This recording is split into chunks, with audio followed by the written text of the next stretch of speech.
السلام عليكم ورحمة الله وبركاته. مرحبا بمتابعينا مشاهدينا الكرام في إطلالة جديدة من الإطلالات التي نطلق عليها الواحة الصيفية، واللي نتمنى تكون إطلالات خفيفة وتنال رضاكم دائما من نفس الفضاء المفتوح، من نفس أشجار الزيتون المباركة بظلالها الوارفة. نسأل الله السلامة لنا ولكم ولجميع المسلمين في هذا الحر وفي هذا يعني واحد القيد شديد، ولكن كما تقولوا له الشوم أو رياح الشرقي اللي جا فوقته نحمد الله ونشكروا عليه. بالصلاة والسلام على الحبيب المصطفى البشير النذير السراج المنير محمد الرحمة المهداة للبشرية جمعاء، نكثر دائما من الحمد والشكر حمدا كثيرا طيبا مباركا فيه. الموضوع ديال هذه الحلقة هذه بغيت ناخذه من واحد الزاوية اللي كتهم المغرب والتظاهرات المجمعة، المغرب وكأس إفريقيا للأمم، والمغرب والكاف. على ضوء ماذا؟ على ضوء ما تمخض مؤخرا من الخرجه ديال فوزي القجع اللي كانت مع واحد البودكاست اللي كان شار من خلالها بصريح العباره، وقال بان المغرب او اننا لن نتقدم لاستضافه اي تظاهره مجمعه في الفتره المقبله، وكان يتحدث بدرجه اولى على الاستحقاقات القاريه، لان كاين هناك تظاهرات مجمعه متمثله في نهايه كاس العالم للسيدات اللي عندها واحد النسخ متتاليه. المغرب يعني كان خدا الاستضافه ديالها على شاكله دوله قطر اللي كتاخذ لا كوب دي موند ديال الجونيور اقل من 17 عام، وماشي ما كانش كيقصد الاستحقاقات القاريه. ما يعني ان هذا الاستحقاق القاري حاليا اللي كنظموه في بلادنا اللي هو كاس افريقيا السيدات ربما هي اخر النسخ المجمعه اللي كترعاها الاتحاد الافريقي او اللي كتشوف فيها الكاف نسخ تابعه لها كيحتضنها المغرب، باش نبسطوا المجال بواحد الشكل يعني اكثر وضوحا باش ما يكونش لبس.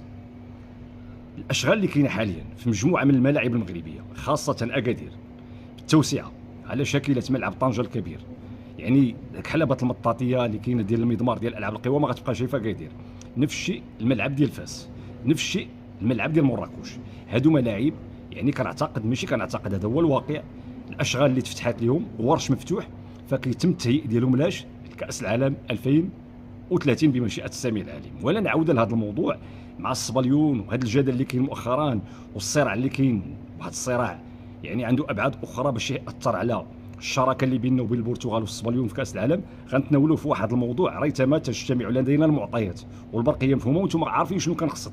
البعض بغى يدخل بيننا وبين الصبليون يعني بواحد الشكل اللي وقح، ولكن هذا لن يفسد الود التنظيم المشترك قضيه، بحال اللي قال جاني انفانتينو مؤخرا في الزياره ديالو لبلادنا، وقال بان النسخه ديال 2030 غتكون الانجح لان على ارض المغرب. دائما يضع المغرب في الصداره ديال البلدان المستضيفه اللي هي الباراغواي، الاوروغواي، الارجنتين في السنتونير في المئويه ديال هذه البلدان امريكا اللاتينيه والبرتغال والصبليون.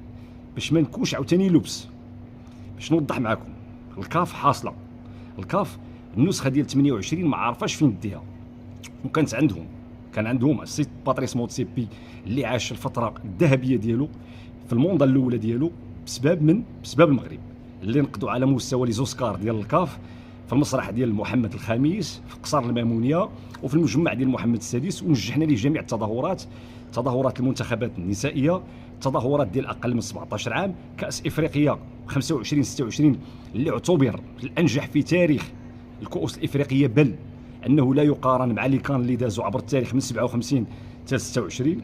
وبالتالي الفتره الجايه غيعيش صعوبات وعاد غيعرف القيمه الحقيقيه ديال المغرب اللي هو ديجا عارفها، لانه النسخه ديال 28 نسخه معلقه. النسخه ديال العام الجاي 27 ان شاء الله حسمت الامور ديالها، انها غتنظم في اوغندا في طنزانيا وفي كينيا على شاكله الشان اللي كانوا احتضنوها ثلاثه البلدان في الفتره الماجيه من العام الجاي ان شاء الله. وانتم عاقلين كيفاش عشنا الظروف ديال الشان مع السكيتيوي في كيمبالا في اوغندا، نيروبي والارتفاع على سطح البحر في كينيا، وطنزانيا ما بين دار السلام وامان.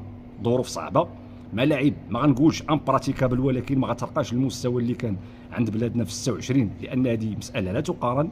بحال اللي جا في الخطاب الملكي السامي، التنظيم والنجاح اللي لقى صدى كبير عند البلدان اللي كتعترف بالمغرب، والبلدان اللي عندها واحد الغيره منا اثار داخلها واحد شويه ديال الغيره، بحال اللي جا في المدلول ديال يعني بصريح العباره، وخلف واحد رده فعل شويه برزت بانهم مقلقين من جهتنا حيت طلعنا لبرا بزاف.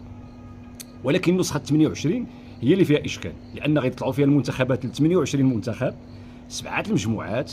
كيفاش غيدير لها باتريس موتسيبي هذه التخريجه؟ غيديرها مع الكاتب العام الجديد ديالو اللي كاين هناك حديث، كاين صراع ما بين سامسونج هذا اللي عوض اون بافيرون اللي حيد من بعد ما تناولناه في القناه هنا جاو السير القانوني يعني في سن التقاعد وبقى محتفظ به، واللي كانت الفصول ديال النهائي ديال كاس افريقيا اللي كانت في بلادنا سبب في خلخله او تحريك المياه الراكده وخرج في حالته، وغادي يكون واحد من الشهود اللي غيكونوا حاضرين ان شاء الله السميع العليم في الطاس باش يدلي بدلو علاش الاربيط اونبا الحكم نضال ما صفرش ما عطاش البطاقه الصفراء، واش تلقى التعليمات باش يكمل الماتش، وعلاش ما طبقش يعني القانون ديال الانسحاب في حق السنغال. هذا السيد خرج دابا ربما غادي يلتحق بالرفيق ديالو او الصديق ديال الدراسه ديالو جاني انفانتينو، ماشي شغلنا. كاين صراع على المكتب ديال الكتابه العامه، البعض كيكتب لي علاش المغرب ما قدمش سكرتير عام باش ينافس هاد سامسونج. كتعقلوا بان اخر سكرتير عام مغربي كان اللي هو السي هشام العمراني، ودائما حنا ملي تيكون عندنا شي واحد في داخل دهاليز القرار باستثناء السي سعيد بالخياط اللي كان سد الكرسي الفارغ، ما كنخدموش المصالح ديالنا بحال اللي خدموها المصريين.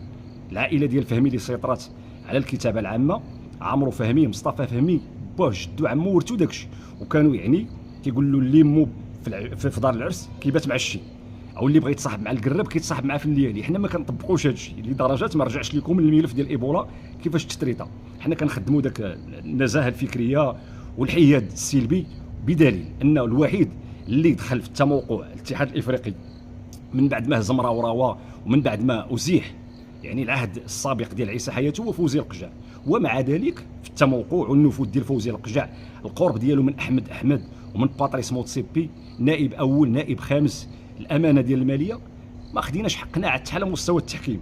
ولكن في جميع الحالات ذاك الكرسي الشاغر الغياب ديالنا ما بقى شيء، ودخلنا لمركز القرار وبدينا تنحسوا باننا محميين شويه، غير محميين.